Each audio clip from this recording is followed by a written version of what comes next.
Hello everyone, good evening सभी को। आज हम कुछ अलग चीज़ लेकर के आए हैं। ठीक है, इसमें हम ये देखेंगे एमसीक्यू का सीरीज ही है, बट इसमें कुछ यूनिक है। यूनिक क्या है? तो हम बात कर रहे हैं आज, हमारा हेमेटोपोइसिस है। हेमेटोपोइसिस से हम 5 एमसीक्यू लेकर के आए हैं, स्पेशल स्पेशल। ठीक है, इसमें सारे ऑप्शंस के बारे में हम चर्चा करेंगे, तो उससे आपको पूरा बेस क्लियर हो जाएगा। फिर हम 5 एमसीक्यू लेकर के आए हैं ल्यूकोपोइसिस से। ल्यूकोपोइसिस मतलब डब्ल्यूबीसी के फॉर्मेशन से 5 एमसीक्यू लेकर के आए हैं। तो इससे ये होगा, आपको डब्ल्यूबीसी से रिलेटेड, डब्ल्यूबीसी के फॉर्मेशन से रिलेटेड जितने भी क्वेरी होंगे वो चीज़ आपका सॉल्व हो जाएगा। 5 क्वेश्चन लेकर के आए हम थ्रोम्बोपोइसिस से, यानी कि प्लेटलेट के फॉर्मेशन से। तो इससे क्या होगा, प्लेटलेट के बारे में, आपका प्लेटलेट का जब फॉर्मेशन होता है तो उससे किस किस तरह के पॉइंट बनते हैं और क्या एक्चुअली इसका कॉन्सेप्ट है, वो चीज़ क्लियर हो जाएगा। 5 क्वेश्चन हम लेकर के आए हैं इरिथ्रोपोइसिस से। तो उससे क्या होगा, आपका इरिथ्रोपोइसिस से रिलेटेड जो भी क्वेरी होंगे वो चीज़ आपका क्लियर हो जाएंगे। और हाँ, सारे ऑप्शन का जो सही आंसर है उसका एक्सप्लेनेशन इसमें है। तो इससे ये होगा कि आपको पूरा डिटेल में, आपको थ्योरी पढ़ने की ज़रूरत नहीं है, पूरा डिटेल में यहाँ पे समझ में आ जाएगा। और आप बिल्कुल ही सही तरीके से इस टॉपिक से आप कहीं क्वेश्चन एमसीक्यू आपसे नहीं छूटेगा। केवल इतना आप देख लेंगे ना, तो हेमेटोपोइसिस से रिलेटेड जितने भी क्वेरी हैं वो आपका क्लियर हो जाएगा। और अगर आप जानने की कोशिश, अगर आपका मन है कि हम कुछ और भी जानें, तो मेरा एक सीरीज है जिसमें क्या है, सिंगल सिंगल टॉपिक पे एमसीक्यू बना हुआ है। ठीक है, जैसे हम हेमेटोपोइसिस की बात करेंगे तो हेमेटोपोइसिस से केवल आपको एमसीक्यू देखने को मिलेंगे। यूरिन एग्जामिनेशंस के बारे में अगर देखना है तो केवल आपको यूरिन एग्जामिनेशंस के बारे में देखने को मिलेंगे। ठीक है, तो जितने भी हमारे पास है, जो बच्चे अभी स्टार्टिंग स्टेज में हैं वो सिंगल सिंगल एमसीक्यू सीरीज देखें। ठीक है, जैसे कि हेमेटोपोइसिस का देखें सिंगल सिंगल, और फिर यूरिन एग्जामिनेशन का सिंगल देखें, लिम्फेटिक सिस्टम का सिंगल एमसीक्यू देखें। तो इससे क्या होगा, आपको पूरा कॉन्सेप्ट क्लियर हो जाएगा, थ्योरी भी क्लियर हो जाएगा। ठीक है, और क्योंकि मैं साथ में एक्सप्लेनेशन भी लेकर के आया हूँ तो उससे और चीज़ क्लियर हो जाएगा। तो चलिए आज हम अपने टॉपिक के ऊपर चलते हैं, बहुत हो गया। और अगर अच्छा लगेगा तो आप ज़रूर सब्सक्राइब कर दें। ठीक है, और लाइक भी कर दें और शेयर भी कर दें। इससे क्या होगा, हमको भी इस तरह के क्वेश्चन लाने में और बनाने में, क्योंकि मेहनत लगती है ना, तो उसमें हमको भी अच्छा लगेगा कि बच्चे देख रहे हैं तो हमको मेहनत करना चाहिए। ठीक है, लाइक कर रहे हैं तो देख करना चाहिए। अगर नहीं करेंगे तो फिर मेरा भी मनोबल टूट जाता है, तो फिर क्या होता है, बंद कर देते हैं हम करने के लिए, बनाने के लिए सीरीज। तो ठीक है, चलिए इतना आशा करते हैं कि आप लोग ज़रूर सब्सक्राइब कर देंगे चैनल को। ठीक है, अब हम चलते हैं अपने टॉपिक के ऊपर। पहला क्वेश्चन है,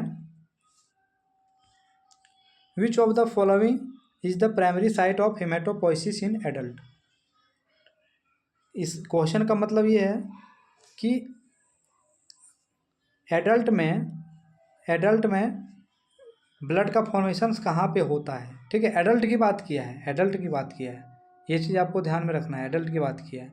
तो एडल्ट में कहाँ पे होगा? ठीक है, तो आप सीधा बोलेंगे सर बोन मेरो में होगा। बिल्कुल सही है, बोन मेरो में होगा।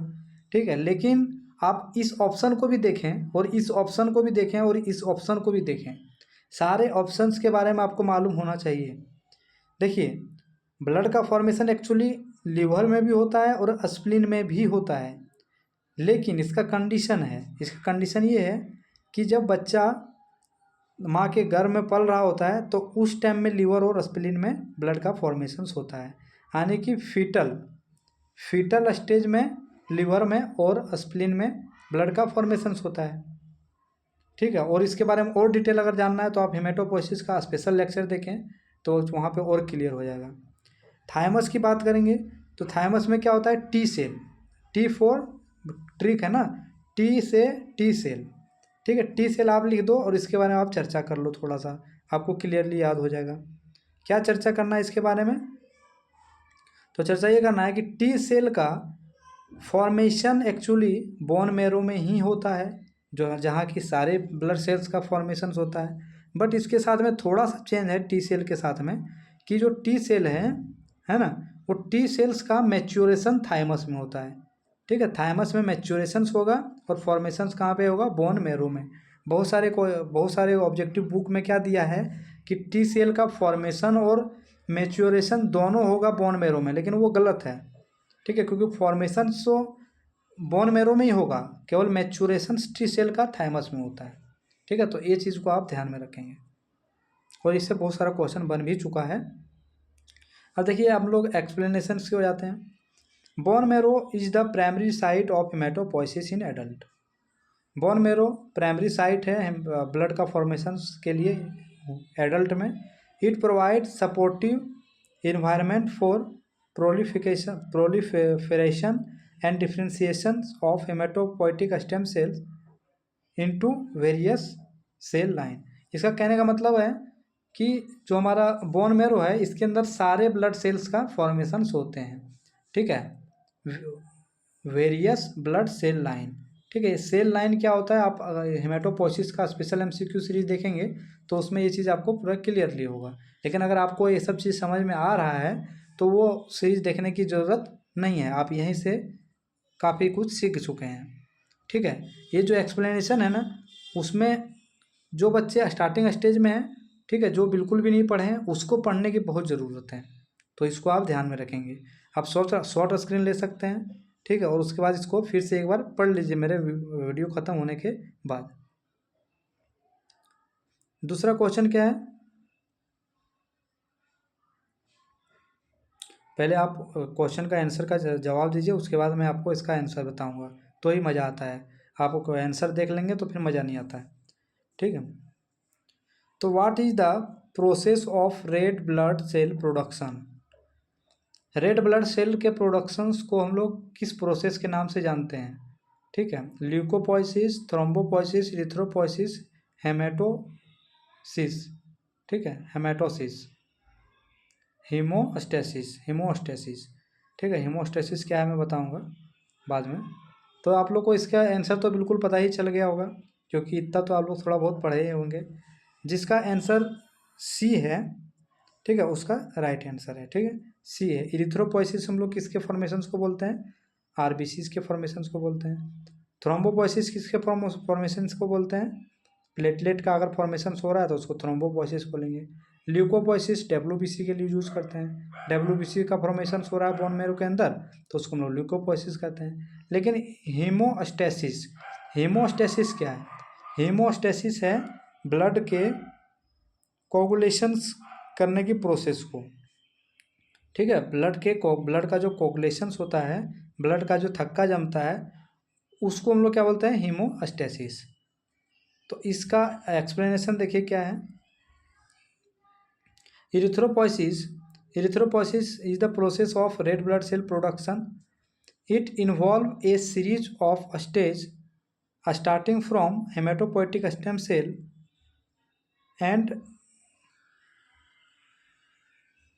and culminating in the release of mature red blood cell in the circulation। वही बोला है कि जो हमारा इरिथ्रोपोइसिस जो है वो एक प्रोसेस है ब्लड का फॉर्मेशंस के लिए, जो कि बहुत तरह के मतलब बहुत सारे सीरीज में ब्लड का फॉर्मेशंस करता है, आरबीसीज का फॉर्मेशंस करता है, और वो क्या करता है, रिलीज कर देता है कहाँ पे, सर्कुलेशन में।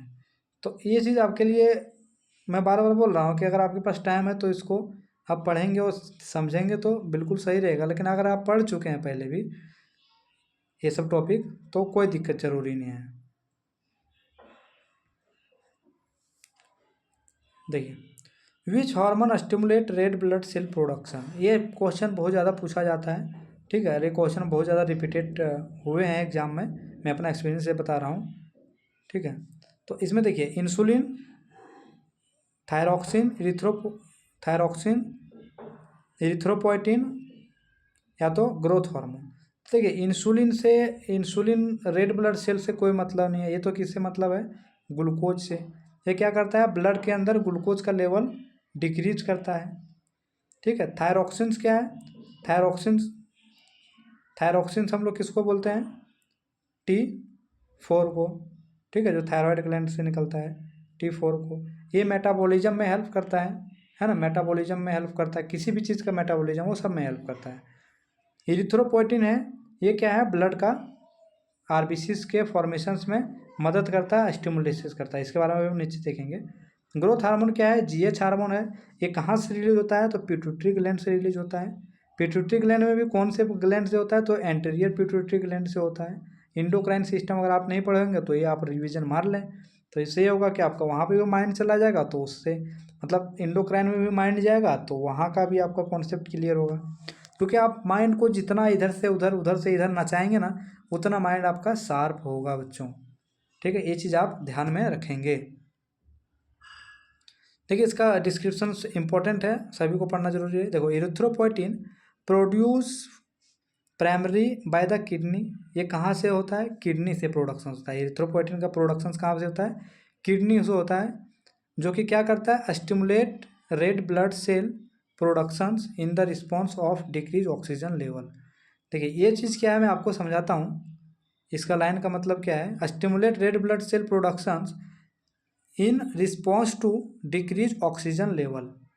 ठीक है, देखिए क्या होता है कि किडनी का जो हमारा किडनी का कुछ इस तरह से जो नेफ्रॉन होता है, ठीक है, तो ये हमारा क्या है, आपने अगर देखे होंगे तो, सॉरी ये थोड़ा सा गलत बन गया यहाँ पे, इसको ज़्यादा मुड़ गया।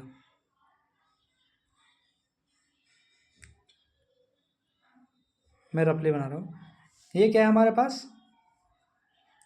ये हमारा पीसीटी है, ये हमारे पास डीसीटी है, और ये हमारा लूप ऑफ हेनले है। ठीक है, और ये कौन सा है? वॉमेंस कैप्सूल है। तो देखिए यहाँ पे पीसीटी के बगल में एक सेल होता है, ठीक है, जिसको हम लोग बोलते हैं मैक्यूला डेंसा। क्या बोलते हैं? Macula densa. ये मैक्यूला डेंसा क्या करता है?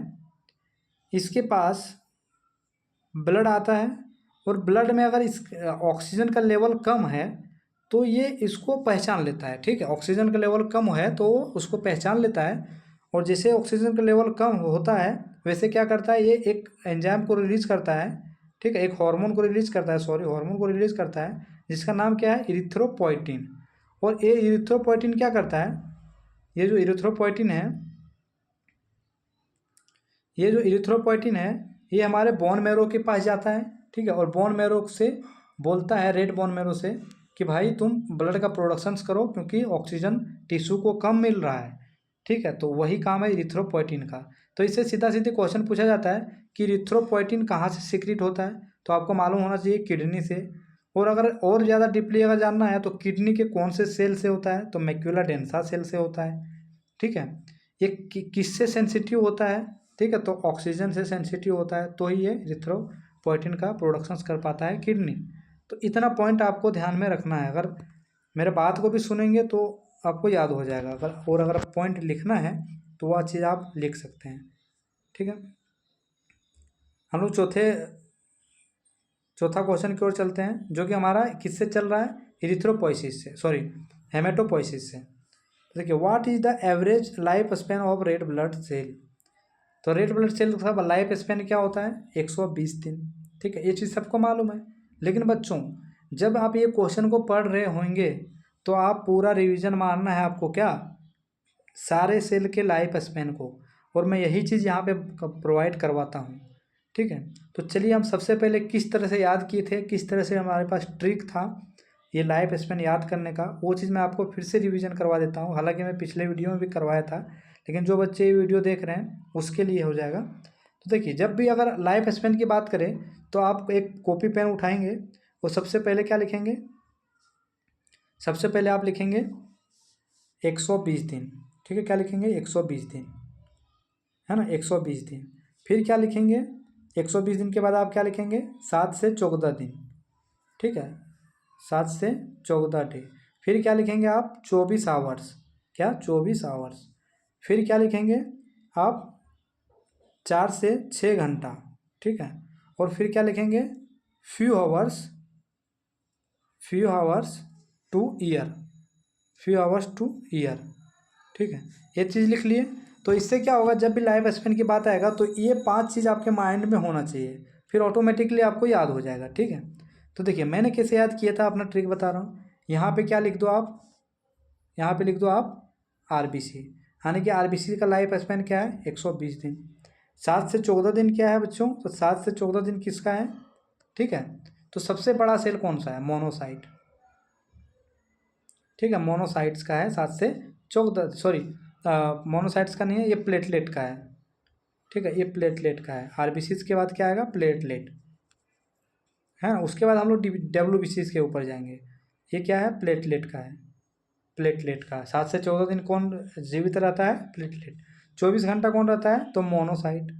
ठीक है, मोनोसाइट। फिर 4 से 6 घंटा कौन रहता है? तो ग्रेनुलोसाइट। तो ग्रेनुलोसाइट्स में कौन कौन से सेल आते हैं वो आपको मालूम होना चाहिए। 3 सेल होते हैं।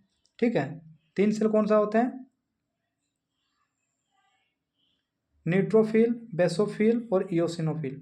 तो बेसोफिल, न्यूट्रोफिल और इयोसिनोफिल का लाइफ स्पैन 4 से 6 घंटा होता है। आप एक मोटा मोटी याद रखें, क्योंकि जब भी लाइफ स्पैन से क्वेश्चन पूछेगा तो आपको जरूर कुछ गैप दिखाई देगा। ठीक है, तो उससे आपको पकड़ना होगा। यहाँ पे 24 घंटा की जगह आपके 20 घंटा भी दे दिया तो आपको मोनोसाइट में ही जाना है। 7 से 14 दिन की जगह पे आपको दे दिया 6 से 12 दिन, तो वो भी आप प्लेटलेट के ऊपर ही जाना है आपका आंसर। ठीक है, इस तरह से आपको याद करना है बच्चों। और फ्यू हावर से मतलब कुछ घंटे से कुछ ईयर तक कौन जीवित रह सकता है? तो वो होता है लिम्फोसाइट। तो इस तरह से आपको लाइफ स्पैन याद हो गया होगा। ठीक है, तो एक बार अगर आप इसको लिख करके देखेंगे तो आपको क्लियर हो जाएगा।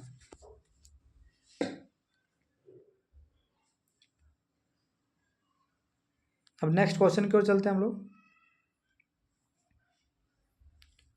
विच of the following is not function of red blood cell?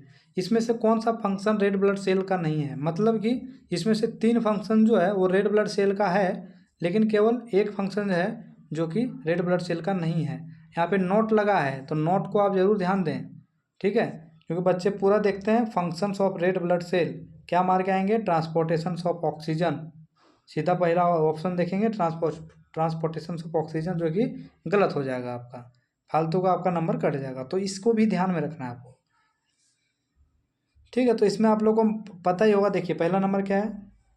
Transportation of oxygen, transportation of carbon dioxide, clotting of blood और मेंटेनिंग एसिड बेस बैलेंस। ठीक है, रेड ब्लड सेल्स का कौन सा फंक्शन नहीं है? तो देखिए ऑक्सीजन और ट्रांसपोर्टेशन ऑफ ऑक्सीजन तो इसका फंक्शन है। कार्बन डाइऑक्साइड भी है। कार्बन डाइऑक्साइड को बॉडी से लेकर के जाता है लंग्स तक, और लंग्स से ऑक्सीजनेटेड ब्लड को लेकर के आता है टिश्यू तक। तो ये दोनों फंक्शन है। Clotting clotting of blood, clotting of blood किसका काम है? प्लेटलेट का। ठीक है, ये आरबीसीज का नहीं है।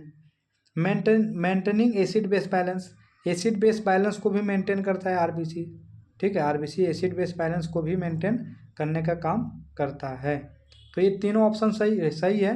केवल एक ऑप्शन कौन सा नहीं है? तो ये सी नंबर। तो इसका आंसर नंबर क्या होगा? सी होगा।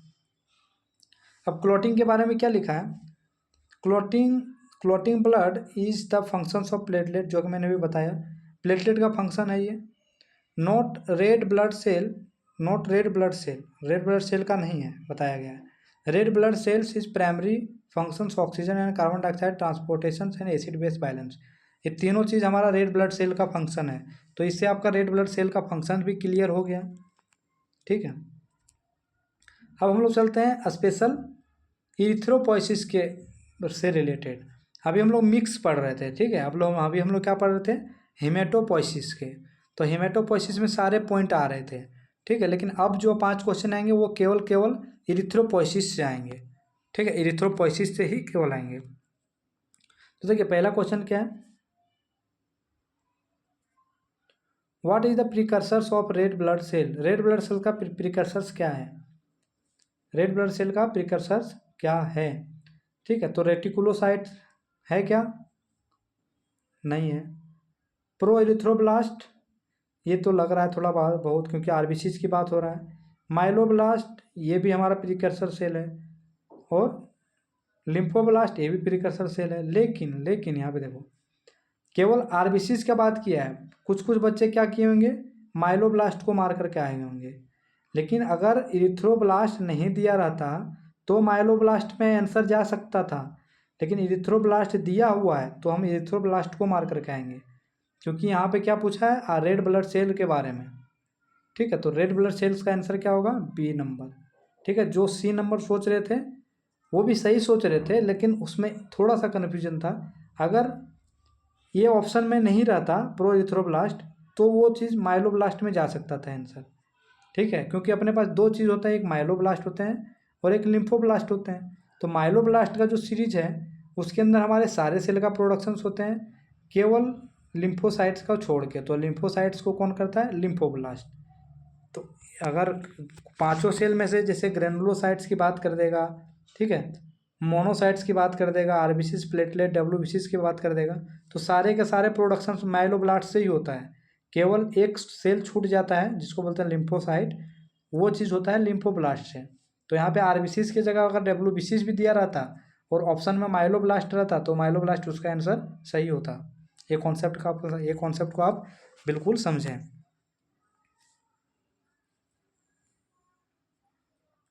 क्या दिया हुआ? Proerythroblast is the precursors of the red blood cell. They undergoes a series of mitotic division and differentiation stage to become mature red blood cell. वही जो मैंने बताया वही चीज़ लिखा हुआ है इसमें। अब नेक्स्ट का बात करेंगे हम लोग, ठीक है। थोड़ा सा आप लोगों को दिक्कत हो रहा है क्योंकि यहाँ पे आंसर दिख जा रहा है, आंसर नहीं दिखना चाहिए।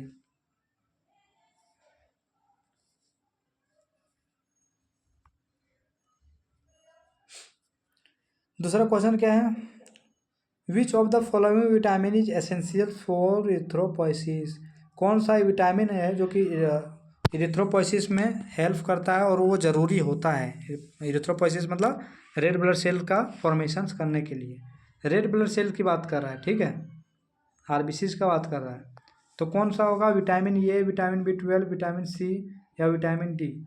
सारे बच्चे को पता है आंसर विटामिन B12, ठीक है। एक विटामिन B12 होता है और एक होता है फॉलिक एसिड, जो कि दोनों आरबीसीज के फॉर्मेशंस के लिए ज़रूरी होता है। विटामिन आरबीसीज के फॉर्मेशंस के लिए ज़रूरी होता है। अगर विटामिन B12, ठीक है, और विटामिन फॉलिक एसिड को मतलब विटामिन B9, इसका कमी हुआ बॉडी के अंदर में, तो क्या होगा? मेगालोब्लास्टिक एनीमिया होगा। क्या होगा? मेगालोब्लास्टिक एनीमिया होगा। मेगालो मतलब बड़ा सेल आरबीसी सेल जो रहेंगे वो बड़ा बड़ा साइज में दिखेंगे पेरिफेरल ब्लड स्मेयर में, ठीक है। अगर विटामिन B12 और विटामिन B9 का अगर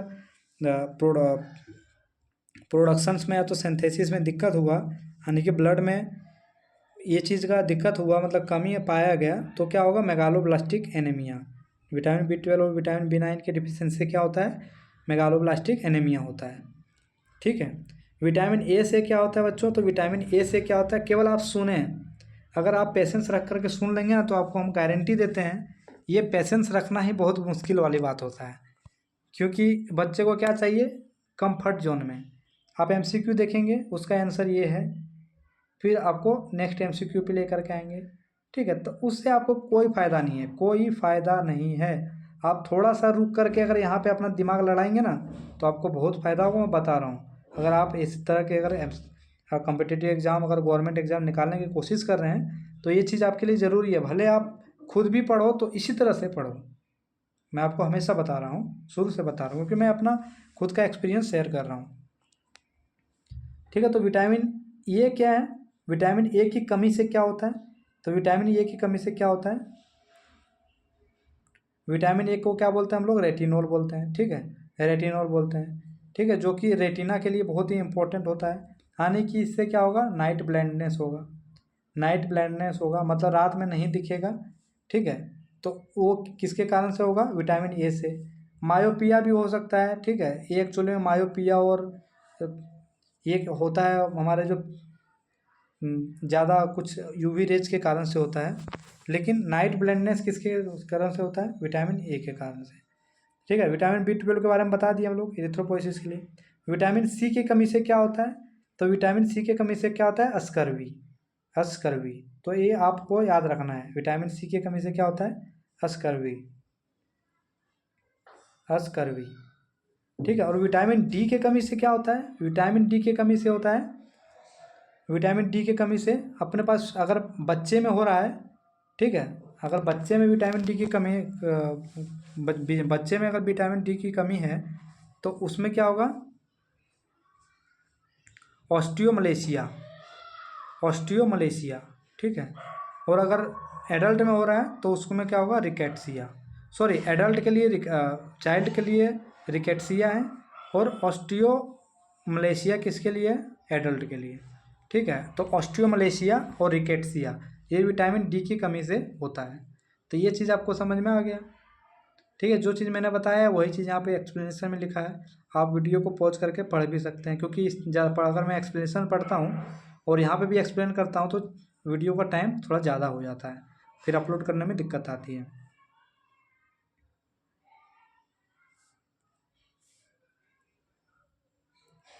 अब देखिए नेक्स्ट क्वेश्चन क्या है, what is the condition characteristics by a deficiency of red blood cell, ठीक है। रेड ब्लड सेल्स की डिफिशियंसी होगा तो क्या होगा, ठीक है। रेड ब्लड सेल्स की अगर डिफिशियंसी होगा तो उसको हम लोग क्या, उससे क्या हो सकता है, ठीक है। आरबीसीज की कमी होगा तो क्या हो सकता है, केवल आरबीसीज का बात किया है, ये चीज़ आपको ध्यान में रखना है।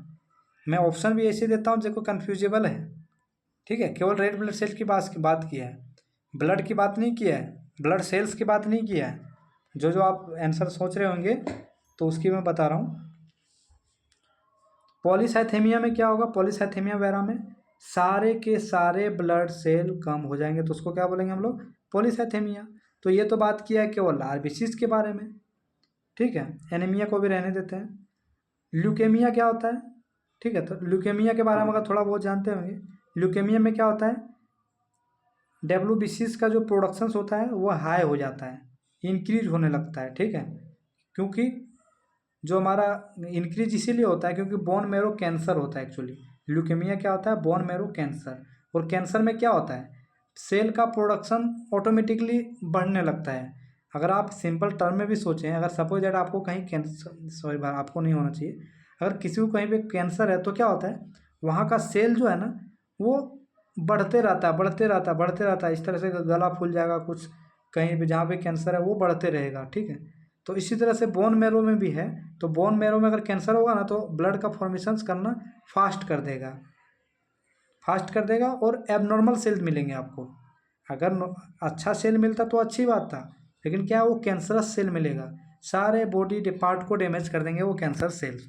तो ल्यूकेमिया में क्या होता है, ब्लड सेल्स का तो डब्ल्यूबीसीज का इंक्रीज हो जाता है, बट एबनॉर्मल डब्ल्यूबीसीज का इंक्रीज होता है, ठीक है। ये बहुत ही बुरी बात है, नहीं होना चाहिए।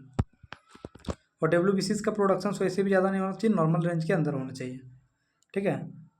थ्रोम्बोसाइटोपेनिया, थ्रोम्बोसाइटोपेनिया मतलब जहाँ पे पिनिया लगा है, मतलब थ्रोम्बो किसको हम लोग बोलते हैं, प्लेटलेट को।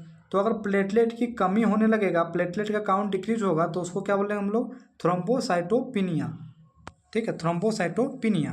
तो अब क्या बच गया, एनीमिया। तो रेड ब्लड सेल्स की कमी से क्या होता है, एनीमिया होता है। तो इसका आंसर ये हो गया। लेकिन इसके साथ मैंने इसके बारे में भी बताया, पॉलीसाइथेमिया वेरा का मतलब क्या होता है, इसका मतलब होता है कि सेल का सारे सेल जितने भी रेड ब्लड सेल हैं सारे अगर इंक्रीज हो जाएंगे तो पॉलीसाइथेमिया वेरा बोलते हैं। थ्रोम्बोसाइटोपिनिया में मतलब प्लेटलेट की कमी हो गया तो उसको हम लोग थ्रोम्बोसाइटोपिनिया बोलते हैं। ल्यूकेमिया मतलब कार्सिनोमा हो गया, यानी कि बोन मैरो में कैंसर हो गया तो उसको हम लोग बोलेंगे ल्यूकेमिया। हम लोग नेक्स्ट चीज़ याद करेंगे, ठीक है। Which of the following laboratory test is use to access red blood count and haemoglobin level.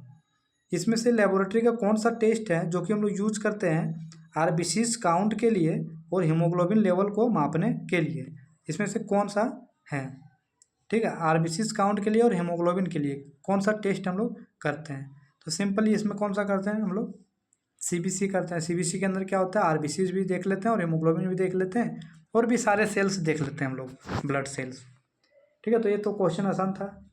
लेकिन ब्लड यूरिया नाइट्रोजन क्या है, ब्लड यूरिया नाइट्रोजन हम लोग किस में देखते हैं, बन, ठीक है। तो यूरिया और हम लोग क्रिएटिनिन किस में देखते हैं, किडनी फंक्शन में, केएफटी में, ठीक है। तो ये चीज़ आपको मालूम होना चाहिए। है ना। और क्रिएटिनिन हम लोग किस में देखते हैं, मैंने बताया अभी, ये भी हमारा KFT का पार्ट है, ठीक है, यूरिया और क्रिएटिनिन। और लीवर फंक्शन टेस्ट में कौन कौन से टेस्ट होते हैं, अगर आप काम कर रहे होंगे तो आपको मालूम ही होगा, श्याम कुमार को स्पेशल मालूम होगा क्योंकि वो भी वीडियो देख रहे हैं।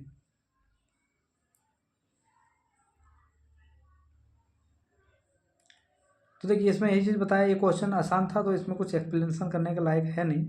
हाँ अगर आप देखें, बात करेंगे, ठीक है, इसके स्पेशल टेस्ट के बारे में, जैसे लीवर फंक्शन टेस्ट में जो जो टेस्ट आते हैं, सपोज दैट अगर प्रोटीन आ रहा है, ठीक है, प्रोटीन आ रहा है, बिलिरुबिन आ रहा है, डायरेक्ट बिलिरुबिन, इनडायरेक्ट बिलिरुबिन, ठीक है, SGOT SGPT, तो इसके जितने भी मेथड बनते हैं ना, इसके जितने भी मेथड बनते हैं ना, जैसे कि एक होता है रेटिमान्स एंड फ्रैंकल्स मेथड, जो कि हम लोग SGOT और SGPT के लिए करते हैं। तो ये मेथड का नाम आपको पढ़ना जरूरी है, अगर आपके पास टाइम है तो आप वो मेथड का वीडियो देखेंगे, मैं मेथड का वीडियो अपलोड करूँगा बायोकेमिस्ट्री में, बायोकेमिस्ट्री का जो लेक्चर है उसके अंदर मैं मेथड का वीडियो अपलोड करूँगा, तो उसमें एक ही वीडियो के अंदर आपको सारे के सारे मेथड मिल जाएंगे, ठीक है, किसके लिए कौन सा मेथड करते हैं, क्रिएटिनिन के लिए कौन सा मेथड करते हैं, ब्लड यूरिया नाइट्रोजन के लिए कौन सा मेथड करते हैं, लिएक्टिव एलेप्टिव प्रोफाइल में जितने भी टेस्ट होते हैं उसके लिए स्पेशल स्पेशल जो टेस्ट होते हैं उसके बारे में मैंने केवल एक ही वीडियो में लेकर के आया हूँ, जो कि 20 मिनट का रहेगा।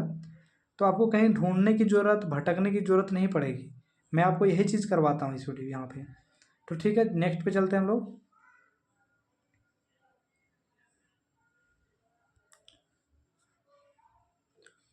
what is the term for following condition characteristics by abnormal high number of blood cell, अगर ब्लड सेल का प्रोडक्शन हाई हो जाएगा तो उसको हम लोग क्या बोलेंगे।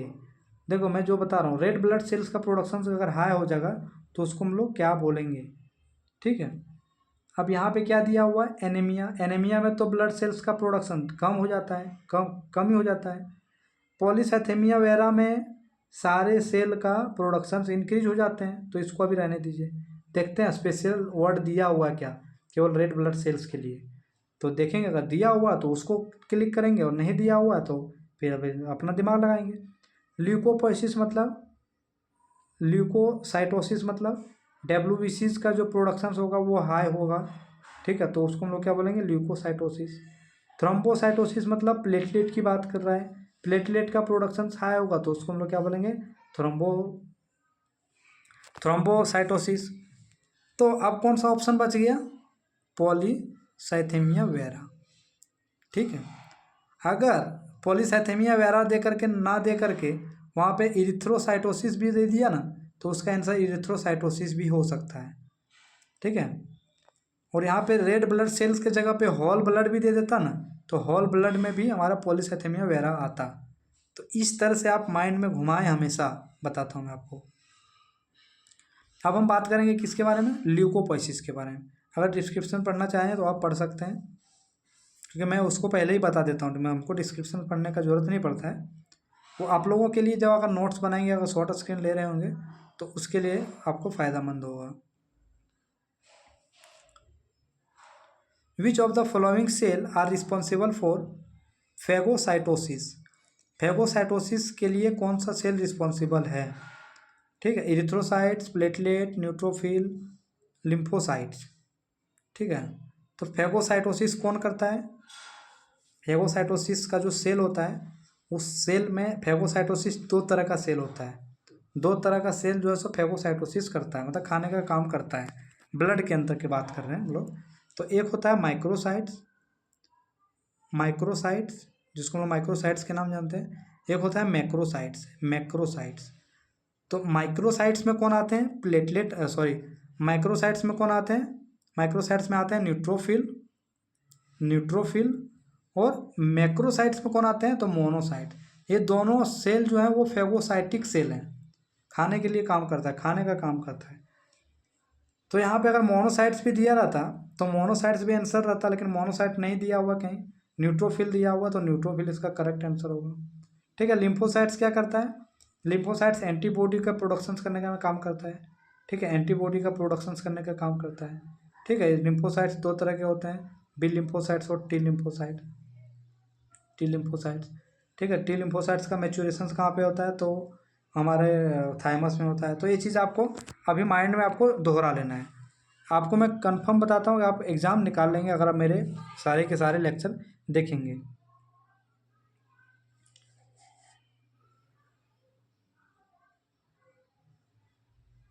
नेक्स्ट क्वेश्चन देखिए क्या है। What is the process of white blood cell production called. White blood cells का प्रोडक्शन होता है उसको हम लोग क्या बोलते हैं। ठीक है, इरिथ्रोपोइसिस हम लोग किसके लिए बोलते हैं, आरबीसीज के प्रोडक्शन के लिए। ल्यूकोपोइसिस किसके लिए बोलते हैं हम लोग, डब्ल्यूबीसीज के लिए यानी कि वाइट ब्लड सेल के लिए। थ्रोम्बोपोइसिस किसको बोलते हैं हम लोग, प्लेटलेट के फॉर्मेशंस के लिए, प्लेटलेट का फॉर्मेशन।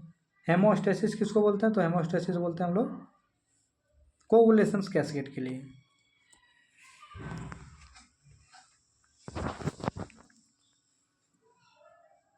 नेक्स्ट क्वेश्चन की ओर चलेंगे हम लोग। Which type of white blood cell is divided into allergic reaction. Allergic reactions में कौन सा सेल जो है वो इन्वॉल्व होते हैं, डिवाइडेड नहीं इन्वॉल्व, कौन से सेल इन्वॉल्व होते हैं एलर्जिक रिएक्शन में। ठीक है, तो एलर्जिक रिएक्शंस में कौन से होते हैं, तो न्यूट्रोफिल फेगोसाइटिक सेल है, ईओसिनोफिल होते हैं एलर्जिक रिएक्शन में। ठीक है, एलर्जिक रिएक्शन में ईओसिनोफिल, बेसोफिल भी होते हैं। ठीक है, बेसोफिल भी होते हैं पैरासाइटिक इन्फेक्शन में। ठीक है, ये मास्ट बेसोफिल क्या करता है, मास्ट सेल का प्रोडक्शन करता है। बेसोफिल जब टिश्यू में आ जाता है ना तो उसको हम लोग बोलते हैं मास्ट सेल। ठीक है, तो एलर्जिक रिएक्शन में दोनों काम करता है। ठीक है, दोनों काम करता है। हाइपर सेंसिटिविटी रिएक्शन आप पढ़ेंगे तो एक्चुअली ईओसिनोफिल भी करेगा और बेसोफिल भी करेगा, लेकिन बेसोफिल इनडायरेक्टली तरीके से करता है। ठीक है, डायरेक्टली कौन करता है, ईओसिनोफिल करता है। ठीक है, तो एलर्जिक, हालांकि एलर्जिक में ए से स्टार्ट है और ईओसिनोफिल में ई से स्टार्ट है। तो आप जब एलर्जी बोलते हैं तो ई से याद रखिए एलर्जी। ठीक है, बहुत सारे बच्चे एलर्जी का स्पेलिंग जब लिखते हैं, टाइपिंग करते हैं, जिसको स्पेलिंग का नॉलेज नहीं है, थोड़ा कम है, तो वो ई से भी कभी कभी चालू कर देते हैं। ठीक है, एलर्जी का जो एलर्जी के जो होते हैं स्पेलिंग उसमें चालू कर देते हैं ई से।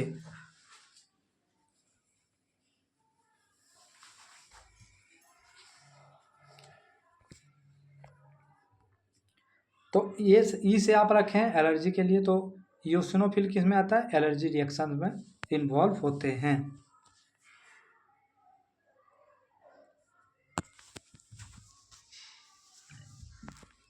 नेक्स्ट बात करेंगे हम लोग कुछ के ऑप्शंस के लिए। सारे ऑप्शंस के बारे में तो आपको मालूम चल ही गया। हम नेक्स्ट क्वेश्चन पे जाते हैं हम लोग। What is the normal white blood sales count in adult. White blood cells का जो नॉर्मल रेंज होता है वो क्या होता है एडल्ट के अंदर में। ठीक है, तो ये चीज़ सबको मालूम होगा, 4 से 11,000। ठीक है, 4 से 11,000 पर माइक्रोलीटर। ठीक है, अगर ये चीज़ हो जाएगा तो ये, अगर ये चीज़ है तो इसको हम लोग क्या बोलेंगे, ब्लड डब्ल्यूबीसी का साइज सेल इंक्रीज हो गया, मतलब सेल काउंट इंक्रीज हो गया। तो इस कंडीशन को हम लोग क्या बोलते हैं, ल्यूकोसाइटोसिस। ठीक है, तो ये सब ये जितना ये बी सी और डी है वो सारे कंडीशंस को हम लोग ल्यूकोसाइटोसिस कहते हैं। 5वां क्वेश्चन है, which of the following is not a type of white blood cell. इसमें से कौन से वाइट ब्लड सेल के अंदर नहीं आते हैं। ठीक है, तो सीधा आपका माइंड जाना चाहिए, न्यूट्रोफिल तो है, वैसे ईओसिनोफिल भी है, बेसोफिल भी है, ये तीनों क्या है, ग्रेनुलोसाइट्स हैं। ठीक है, वाइट ब्लड सेल्स का। और रेटिकुलोसाइट्स क्या है, आरबीसीज हैं। ठीक है, आरबीसीज का पिछला फॉर्म, यानी कि आरबीसीज के एक फॉर्म पीछे जाएंगे हम लोग तो उसको हम लोग क्या बोलते हैं, रेटिकुलोसाइट्स। रेटिकुलोसाइट्स की अगर हम लोग बात कर देंगे तो रेटिकुलोसाइट्स में क्या होता है बच्चों, रेटिकुलोसाइट्स का नॉर्मल रेंज क्या होता है, 0 से 2.5%, यानी कि 2.5% से हमेशा नीचे ही रहना चाहिए रेटिकुलोसाइट्स का काउंट। ठीक है, रेटिकुलोसाइट्स के अंदर कुछ प्रेजेंट होते हैं। ठीक है, जिसके कारण से वो ब्लू दिखते हैं, वो क्या होते हैं, राइबोसोम्स प्रेजेंट होते हैं। ठीक है, राइबोसोम्स प्रेजेंट होते हैं रेटिकुलोसाइट्स में। R for ribosomes, R for reticulocytes. ये भी क्वेश्चन आ जाता है। इसी को हम लोग बोलते हैं reticulocytes are immature red blood cell, ठीक है। इमेच्योर रेड ब्लड सेल हम लोग रेटिकुलोसाइट्स को ही बोलते हैं।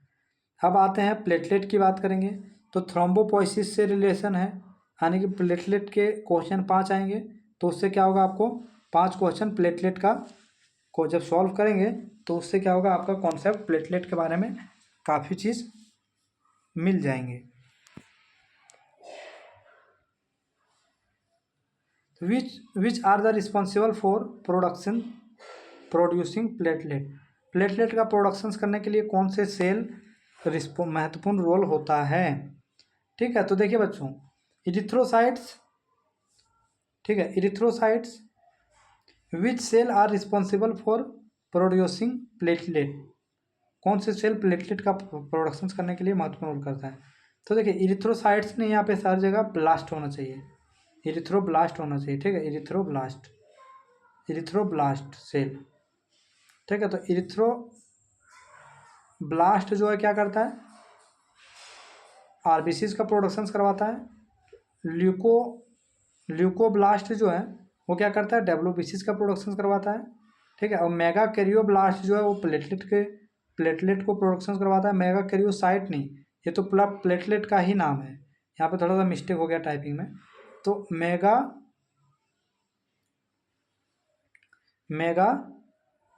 कैरियोब्लास्ट, तो मेगा कैरियोब्लास्ट प्लेटलेट के प्रोडक्शंस में हेल्प करता है, यानी कि इसी से प्लेटलेट का प्रोडक्शन होता है, मेगा कैरियोसाइट नहीं।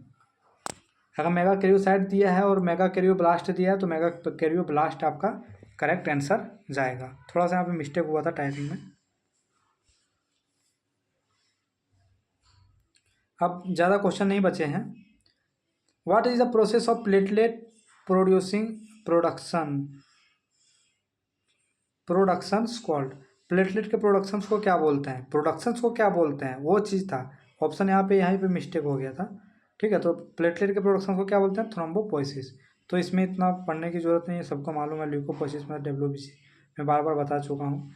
तीसरा क्वेश्चन क्या है, विच हार्मोन स्टिमुलेट प्लेटलेट फंक्शन, कौन से हार्मोन जो है स्टिमुलेट करता है, सॉरी प्लेटलेट का प्रोडक्शंस के लिए कौन से हार्मोन करता है, प्लेटलेट प्रोडक्शंस के लिए कौन सा हार्मोन स्टिमुलेट करता है। तो देखिए इरिथ्रोपोइटिन क्या करता है, रेड ब्लड सेल्स के प्रोडक्शंस के को स्टिमुलेट करता है, ठीक है। थ्रोम्बोपोइटिन जो होता है वो क्या करता है, प्लेटलेट के प्रोडक्शंस में स्टिमुलेट करता है, प्लेटलेट के प्रोडक्शंस को स्टिमुलेट करता है। ये कहाँ से रिलीज होता है, लीवर से रिलीज होता है, और इरिथ्रोपोइटिन कहाँ से होता है, किडनी से होता है। तो दोनों में पोइटिन है, लेकिन एक लीवर से हो रहा है और एक किडनी से हो रहा है।